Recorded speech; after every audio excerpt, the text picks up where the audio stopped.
కరీంనగర్ జిల్లా గంగాధర మండలం గట్టుబుత్కూర్ గ్రామంలోని స్థానిక బీఆర్ఎస్ నాయకులతో కలిసి వడ్ల కొనుగోలు కేంద్రాన్ని మాజీ ఎమ్మెల్యే సుంకె రవిశంకర్ పరిశీలించారు. ఈ సందర్భంగా మాట్లాడుతూ అన్నదాతలపై ప్రభుత్వం కక్ష కట్టినట్లు వ్యవహరిస్తోందని ఆరోపించారు. పంటలకు సాగునీరు ఇవ్వకుండా లక్షల ఎకరాలు ఎండబెట్టిన ప్రభుత్వం ఇప్పుడు రైతుల చేతికి వచ్చిన కొద్దిపాటి పంటలను కూడా కొనకుండా నిర్లక్ష్యం చేస్తున్నారని ఆగ్రహం వ్యక్తం చేశారు.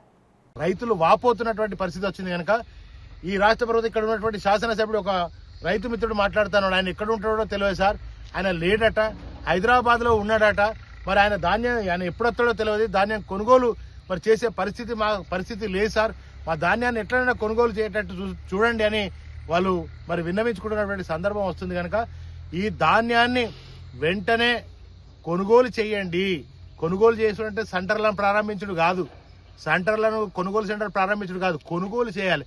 అంటే ఇప్పటి వరకు రైస్ మిల్ అలాట్మెంట్ కాలేదు, కాంట పెట్టలేదు, ధాన్యం కొనుగోలు ఒక ధాన్య గింజ కూడా జరగలేదు. ఎప్పుడు కొంటారు? ఇంకా 20 రోజులు అవుతుంది. 20 రోజులుగా ధాన్యాన్ని ఆరబోస్తూనే ఉన్నారు.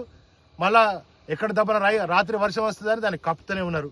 ఇట్లా రైతు దాన్ని కాపాడుకోవడం కోసం కావాల్సినటువంటి దౌర్భాగ్య పరిస్థితి వచ్చింది కనుక ధాన్యాన్ని 2 రోజుల లోపు చొప్పదండి నియోజకవర్గంలో కొనుగోలు చేయకపోతే రైతుల పక్షాన, రైతులారా ధైర్యంగా ఉండండి, అధైర్యపడకండి. రైతుల పక్షాన గంగాధరలో 2 రోజులలో కొనుగోలు జరగకపోతే పెద్ద ఎత్తున ధర్నా చేస్తాం.